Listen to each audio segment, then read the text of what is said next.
Masa depan sudah di depan mata dan baru aja 2 hari lalu FIA sudah menunjukkan rancangan bentuk mobil Formula One untuk musim 2026 yaitu regulasi baru yang hampir fix regulasinya dan jelas banget kita lihat bener-bener beda banget dengan mobil di era sekarang. Apa aja itu? Yuk langsung kita bahas satu persatu. Pertama, di area bodi.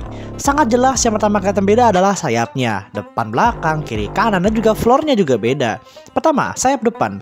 Lebih kecil sekitar 100 mm daripada generasi sebelumnya. Dan punya 2 elemen sayap yang bisa bergerak, layaknya DRS atau Active Aero yang akan kita bahas nantinya. Sayap belakang. Sama seperti yang depan, terdapat 3 layer sayap yang bisa bergerak atau Active Aero. Terus dihapusnya DRS dan bentuknya jadi lebih lebar juga simple mirip F1 2005 atau 2006. Plus sayap bawah atau lower beamnya juga dihapus. Floornya yang nanti dipakai itu adalah rata seperti tahun-tahun yang lalu. Atau tepatnya sebelum era ground effect. Karena kalau kita lihat floor mobil sekarang itu kayak bentuknya aneh lah, aerodinamis. Kalau nanti rata semua. Semua downforce dihasilkan mayoritas dari sayap atas mobilnya, bukan dari kolong mobil lagi. Bodinya lebih kecil dengan konsep nimble car atau mobil yang nimble. FIA pengen bikin mobil baru ini lebih enak dikendarai sama berduel. Yang artinya close racing dan juga balapan lebih ketat. Panjang wheelbase-nya yang tadinya 3,6 meter diperpendek jadi 3,4 meter. Dan lebar mobilnya pun berkurang juga. Yang awalnya 2 meter menjadi 1,9 meter. 10 cm doang. Oke, nggak apa-apa lah. Dan lebar floor sampingnya pun juga dikecilin juga. Jadi cuma 150 mm maksimal. Nah, hasil dari dikecilin semua bentuk mobilnya itu bikin berat mobilnya menjadi berkurang sekitar 30 kg daripada mobil sekarang. Jadi yang awalnya hampir 800 kg, tapi sekarang berat minimalnya menjadi cuma 768 kg plus pembalap. Selain lebih kecil dan beratnya berkurang, downforce atau kekuatan nikungnya juga berkurang sekitar 30%. Tapi lurusannya makin kenceng. Karena hambatan downforce-nya atau drag-nya di lurusan berkurang menjadi 55%. Wah gila, bener-bener gak ada hambatan angin di lurusan mobilnya. Ban dan velg. Velgnya tetap 18 inch, tapi bannya lebih kecil sekarang diameternya. Ban depan lebih kecil sekitar 25 mm, dan ban belakangnya lebih kecil sekitar 30 mm.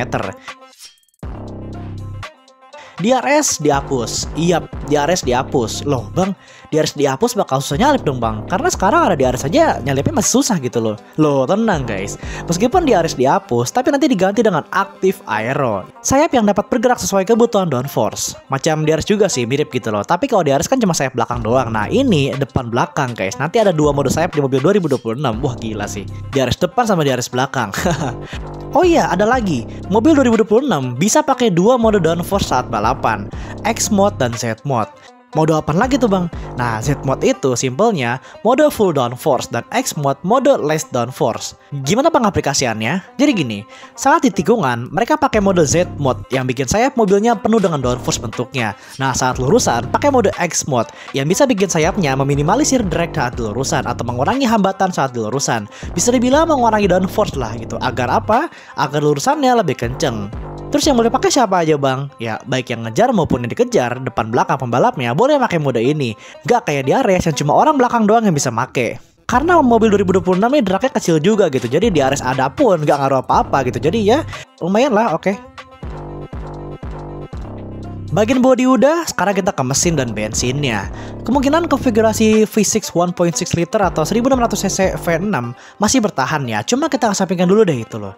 Karena masih banyak hal-hal yang menarik banget di sini. Sampai 3 kali hal-halnya.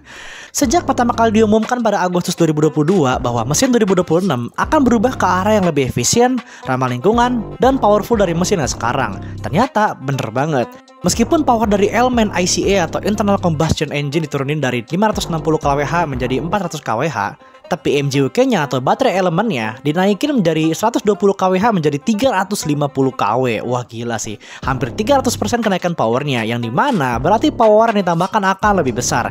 Tapi tetap, ramah lingkungan adalah utama. Performa ini didapatkan dari hasil dengan simple banget.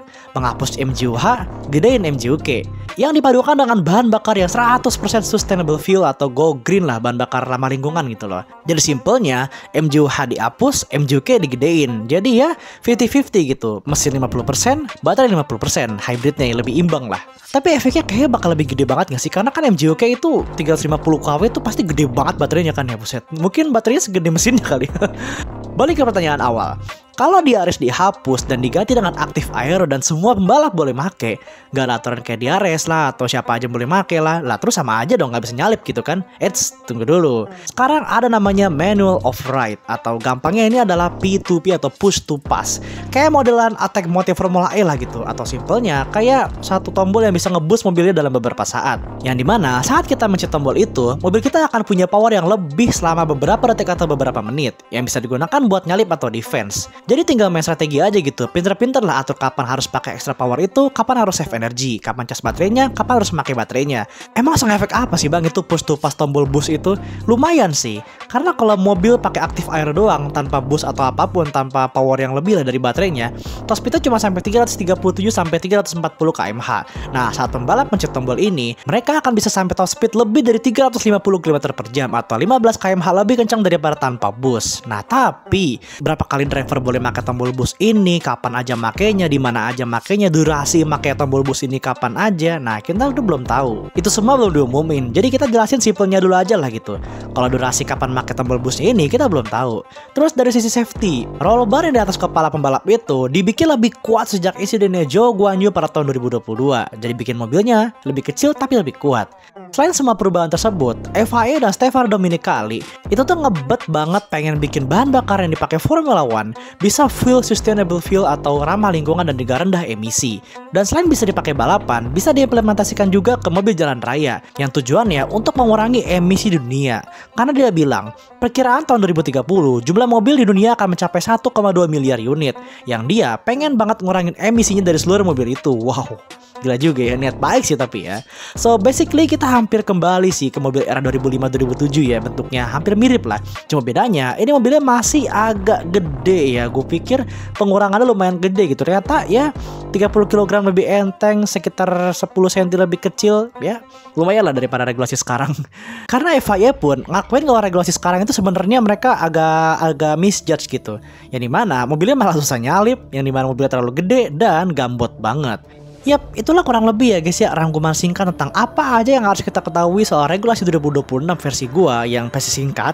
Komen di bawah menurut pendapat kalian. Thank you for watching. Jangan lupa subscribe.